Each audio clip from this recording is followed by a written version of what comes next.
जय हिंद साथियों, नमस्कार। कैसे हैं आप सभी? स्वागत है आपका अपने परिवार में। और आज मैं एक शख्सियत से आपको मिलाना चाहता हूं। मेरे साथ है किस्मत जी खिंची, जो वाकई में किस्मत की धनी है और उन्होंने एलडीसी से आरएस का सफर तय किया है। आपको बहुत बहुत शुभकामनाएं किस्मत जी, हमारे इस वैश्विक पटल पर इन युवा साथियों से जुड़ने के लिए जो आपने समय निकाला। और आज हम बात करते हैं कि एलडीसी से आरएस ये कैसे बने और इनकी सफलता के लिए इनके बीच में क्या क्या रुकावटें आई, किन किन पुस्तकों का इन्होंने चयन किया और किस प्रकार से इन्होंने मेहनत की। मैं आपको एक तस्वीर दिखाना चाहूंगा वर्ष 2019 की, और वहां से डायरेक्ट मुलाकात आज हो रही है जो हुई है आरएस के इस बनने के बाद में इस प्लेटफॉर्म पर। तो यहां मैं आपको मिलाना चाहूंगा किस्मत जी से।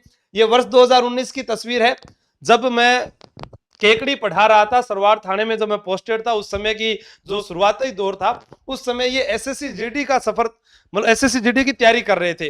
अब आप सोचिए कि एसएससी जीडी की तैयारी करने वाली किस्मत खिंची जो आज आपके सामने है, वह आज बन चुकी है आरएस। और आरएस बनने के बाद में हम सभी को, आपके समाज को, हमारे परिवार को और सभी हम जो साथ में जुड़े हुए थे, हम सब आप पर बहुत ही गौरवान्वित महसूस करते हैं कि आपने हमें ये गर्व फील करवाया कि आप यहां तक पहुंचे हैं। तो किस्मत जी, आपका पुनः एक बार से स्वागत है। अब इन युवा साथियों के साथ अपने आप जो यात्रा है उसको साझा कीजिए, ताकि जो ग्रामीण परिवेश का विद्यार्थी है, जो किसी कारणवश ये सोचता है कि मैं नहीं कर पाऊंगा, क्या क्या उसके साथ में समस्याएं आई, क्या कैसे आपने जो है असफलताओं के बाद सफलता हासिल की, किन किन एग्जाम की तैयारी की, वो सब आप इनके साथ रखें।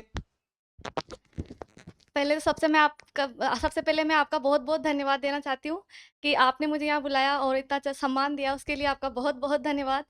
ये जो जर्नी है, ये इतनी आसान तो नहीं थी, मुश्किलें तो बहुत आई, लेकिन मैंने सर हार नहीं मानी। तो जिस तरह से सर ने बताया कि एलडीसी से आरएस तक का सफ़र, तो सर जैसे कि एलडीसी में सिलेक्शन के बाद जो बूंदी है, मेरी पोस्टिंग हो गई थी। फिर सर मैंने स्कूल के साथ रह के ही तैयारी करी। तो जैसे वैकेंसी आने के बाद मैंने तैयारी शुरू करी, तो मुझे पता नहीं था कि जैसे कि एग्जैक्ट मटेरियल क्या पढ़ना है। तो मैंने स्टार्टिंग में कुछ गलत मटेरियल पढ़ लिए थे कि जिससे मैं थोड़ा मतलब तैयारी में सही गाइडेंस नहीं मिल पाई मुझे। फिर जब 2018 के रिजल्ट आए, तब टॉपर्स के वीडियोस देखे कि उन्होंने क्या पढ़ा। तो वहाँ से पता चला कि अच्छा अपन को ये इस कोचिंग का मटेरियल अच्छा है। जैसे स्प्रिंग बोर्ड के बारे में पता चला, समय के बारे में पता चला। तो फिर मैंने वही जैसे स्प्रिंग बोर्ड को चुना और वहाँ से कंटेंट लिया और स्कूल के साथ रह के ही डेली स्कूल के साथ मैंने अपना घर टाइम बैठ मैनेज कर किया। आप तैयारी करते थे? बिल्कुल सर, प्री के लिए मैंने कोचिंग नहीं करी, स्कूल के साथ ही टाइम निकाला। जैसे सुबह 7 बजे का टाइम होता तो मैं जल्दी उठ के पढ़ती थी, स्कूल से वापस आने के बाद पढ़ती थी, लाइब्रेरी जाके पढ़ती थी और मैंने ऑनलाइन टेस्ट सीरीज़ ली थी।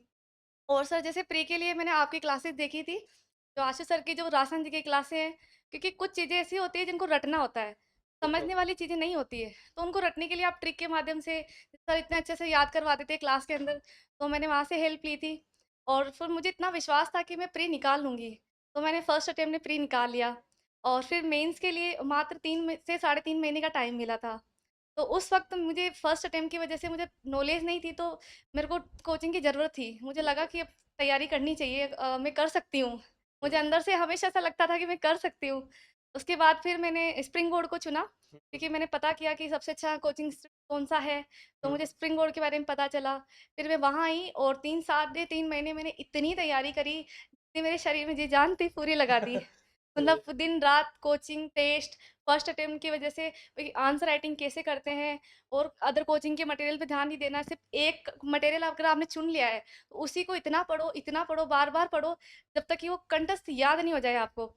और जैसे हिंदी के लिए सुभाष चंद्र जी सर हैं, उनकी मैंने कुछ क्लासेस देखी थी, क्योंकि हिंदी के लिए आप हिंदी देखते के थे? लिए भी हाँ। देखी थी सर, क्योंकि उसमें हिंदी का 120 मार्क्स की हिंदी आती है। तो ग्रामर वाला पोर्शन होता है, उसके लिए मैंने सुभाष चंद्र सर की क्लासेस ली और उसके मेंस के टाइम भी जैसे कुछ ऐसे टॉपिक्स होते हैं जिनको आपको रटना पड़ता है, तो वहाँ पे मैंने आपकी क्लासेस की हेल्प ली जो यूट्यूब पे अवेलेबल है उनकी।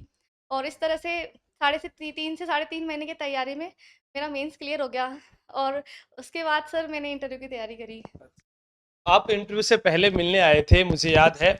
आप हैं, ऋषिराज जी कपिल हैं और शायद सपना जी थे या लीलावती जी थे, इनमें से कोई। सपना सपना, हाँ, सपना जी थे। ये तीन, और इनके साथ में ये किसी का एडमिशन करवाने आए थे। इनकी छोटी बहन जो है अभी, हेमा जी, जो हमारे पास ही पढ़ रही है रास्ता पुलिस बेस में। तो ये इंटरव्यू से पहले पूछने आए थे। तब अकाक इनका आना, और मुझे ऐसा लग नहीं रहा था कि क्योंकि उस समय हम एक आरपीएससी में ये सुनते आ रहे थे कि वहां पर बहुत ज्यादा पैसे देने पड़ रहे हैं और धांधली हो रही है, तो ये थोड़ा डिमोटिवेट हो रखे थे। फिर मैंने कहा कि वो वाइफ ने भी इंटरव्यू दिया था, तो आप जैसी आपकी तैयारी है, जितना आपको आता है आप उतने कॉन्फिडेंस के साथ जाएं, और उसके बाद जब रिजल्ट आया और उसमें सूचना मिलती है कि इनका आरएस में सिलेक्शन हुआ, बहुत खुशी हुई। और खास खुशी इसलिए कि 3 ही मिलने आए और तीनों का ही सिलेक्शन हो गया। ठीक है, तो आपके पिताजी, आपके भाई का भी आपको बहुत सपोर्ट रहा, और आपकी जो पारिवारिक परिस्थितियां थी उनसे आप कैसे निकले, उसके बारे में उनको कुछ कहेंगे कि जैसे आपने पहला एग्जाम कौन सा दिया और फिर कैसे रही आपकी तैयारी। जी सर, मेरी जो पारिवारिक पृष्ठभूमि है, मेरे पापा एक साधारण कृषक है, वो केवल खेती करते हैं। मम्मी है वो गृहिणी है और भैया मेरे लोको गांव भी पायलट नहीं है। बताया आपने। मैं सरवाड़ की रहने वाली हूँ। सरवाड़ जो हाल ही में नया जिला बना है केकड़ी, वहाँ की। तो और मेरे पापा जो है साधारण कृषि परिवार से हम आते हैं, और मम्मी मेरी गृहिणी है, और भैया मेरे लोको पायलट है, जो अभी 2018 की वैकेंसी में ही लगे हैं। हम दोनों भाई-बहन साथ ही जॉब लगे थे। तो इस तरह से जैसे मेरे को कहीं से गाइडेंस नहीं मिल पाई थी, इस वजह से शायद मैं इतना लेट हो गई। और शायद अगर मेरे को सही गाइडेंस स्टार्टिंग में मिल जाती, तो शायद मैं आरएस 2018 वाली भर्ती में या उससे पहले ही बन जाती। तो इस तरह और मुझे ये भी मालूम है कि अभी आपने आरएस वापस मेंस देना है, ठीक है, एक बार और आप अपनी रैंक को और ऊपर ले जाने के लिए, उसकी तैयारियां कैसे चल रही है।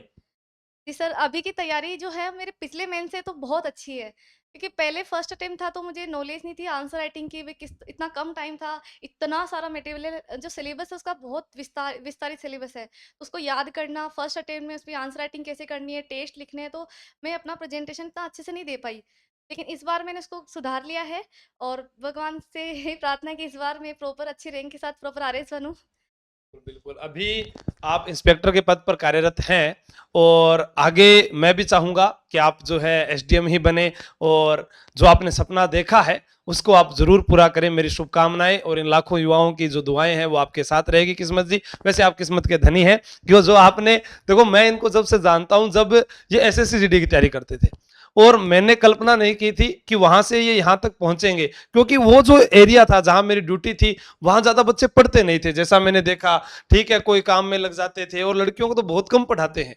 तो इन पर मुझे इस प्रकार से गर्व भी है कि इनके माता पिता ने इनको इतना सपोर्ट किया। ये 3 बहनें हैं, और तीनों बहनें ही अभी प्रतियोगी परीक्षा की तैयारी में अव्वल दर्जे की तैयारी के साथ लगी हुई है। और जहां तक कहा इन्होंने कि मैं और मेरा भाई जॉब लग चुके हैं, आने वाली वो 2 बहनें भी इसी प्लेटफॉर्म के माध्यम से आपके साथ रूबरू होंगी, उनका भी सिलेक्शन होने वाला है। हाल ही में उनका परिणाम जो है जल्दी आपके सामने आएगा। तो किस्मत जी, आप और क्या कहेंगे। जी सर, मैं कहना चाहती हूँ कि अपनी सफलता सिर्फ़ अपनी अकेले की सफलता नहीं है। अपने साथ काफ़ी लोग होते हैं जो अपन को सपोर्ट करते हैं हर पल-पल में, और सबसे ज़्यादा ज़रूरत होती है अपनी को फैमिली की। मेरे पापा, मम्मी, भाई-बहन, भैया-भाभी सबने इतना सपोर्ट किया है, कभी भी मुझे डीमोटिवेट नहीं होने दिया।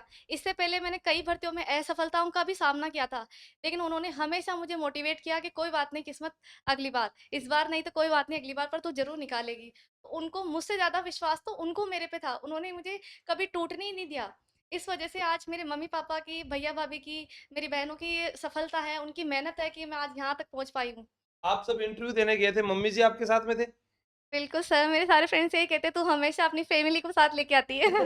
हाँ, ये बहुत जरूरी है, क्योंकि मैंने भी देखा है पिताजी माताजी बहुत सपोर्ट करते हैं, और जब वो साथ में हो तो फिर इस दुनिया की कितनी भी कठिन परीक्षा क्यों ना हो, आप वो पास कर जाएंगे। क्योंकि अगर फैमिली आपके साथ है, परिवार ही सबसे बड़ी शक्ति है इस दुनिया के अंदर, और वो किस्मत जी के साथ है। किस्मत जी, आपको बहुत बहुत शुभकामनाएं। आपके समाज को, इस परिवार को आपकी बहुत जरूरत है। आप और आगे बढ़े, हम यही चाहते हैं, ताकि एक युवाओं को एक नया संदेश मिले कि हाँ, मैं इस सरवाड़ जैसे गांव से यहाँ से निकली, और निकलने के बाद मैंने एसएससी जीडी से अपनी तैयारी शुरू की, और 2019 में जब ये वहां से तैयारी करने लगे, उसके बाद में इनका एलडीसी में चयन हो गया, और एलडीसी पद पर रहते हुए इन्होंने आरएस का सपना देखा, और पहले ही प्रयास में ये भी आरएस बने। और खास बात, प्री के लिए इन्होंने घर बैठकर तैयारी की। आप भी कर सकते हैं, आगे बढ़ सकते हैं। सभी को शुभकामनाएं। अंतिम संदेश किस्मत जी, आप क्या कहना चाहेंगी जो रास्ते भटक जाते हैं उनके लिए। रास्ते से भटकने अगर आप भटकते हो तो वो आपकी खुद की ज़िम्मेदारी होती है। अगर आपको आपका लक्ष्य अर्जुन को जो चिड़िया की आँख दिखती है, अगर उसकी तरह दिखती है तो आप कभी भी अपने लक्ष्य से नहीं भटकोगे। जैसे मुझे हमेशा लगता था कि मैं निकालूँगी आरएस, मेरे को पूरा विश्वास था अपने ऊपर और मैंने निकाला। अगर मैं कर सकती हूँ तो आप भी कर सकते हो। और जिस परिस्थितियों से, जिस ग्रामीण परिवेश से मैं आई हूँ, जहाँ मतलब पता ही नहीं कि आरएस होता क्या है, कोई आपको गाइडेंस करने वाला नहीं है। आपको यूट्यूब के माध्यम से और पता करके और खुद को ही नॉलेज गेन करना है, खुद को ही गाइडेंस देनी है, खुद ही सेलेक्ट होना है। और आप सेलेक्ट होगे तो आपके पूरे गाँव का, मम्मी-पापा का, समाज का कितना नाम रोशन होगा। आज मुझे लगता है कि मैं यहाँ आई हूँ, तो मेरे पीछे न जाने कितनी लड़कियों का भविष्य सुधरा है। उनको भी घर वाले अब पढ़ा रहे हैं, बाहर निकाल रहे हैं, जयपुर भेज रहे हैं तैयारी के लिए, कोचिंग भेज रहे हैं कि अगर ये कर सकती है तो तुम भी कर सकते हो। देखो ये तस्वीर में भी आप देखिएगा, एक बार मुझे ये देखो, यहाँ पर ये इनकी छोटी बहन है जो अभी तैयारी कर रही है। ये इधर पीछे पृथ्वी है जो अभी राजस्थान पुलिस में इनका भी हो रखा है। ये नारायण जी सर है जो हम साथ में पढ़ते थे, यहाँ की मैं इनके चेहरे भी जानता हूँ। ठीक है, ये भी जो है जो तैयारी कर रहे हैं, सविता नाम है क्या इनका, ये भी अभी तैयारी कर रहे हैं, ये भी जयपुर में ही पढ़ रहे हैं। यानी ये देखो 2020 की हो सकती है तस्वीर, शायद 21 की 19 की हो, मुझे अभी पूरा याद नहीं है, वो इनके पास में याद है तो इनको ध्यान है। और अभी इन्होंने जब ये फोटो दिखाई तो पुरानी यादें ताजा हो गई कि हमने जब शुरुआत की थी तो वहां पर ये सोचा था कि मैं भी जब पढ़ाने जाता था तो ड्यूटी करना, ड्यूटी के साथ वहां कोचिंग में जाना, और बाद में देखता हूं कि इस तस्वीर में से निकलकर जब कोई सामने आए और वह राजस्थान की सर्वोच्च परीक्षा के अंदर अव्वल दर्जे से पास हो तो कितनी खुशी होती है। मैं आपका भी इंतजार कर रहा हूं, आप भी बनकर आइएगा और मिलते हैं उसके बाद। सभी को शुभकामनाएं। जय हिंद, जय भारत।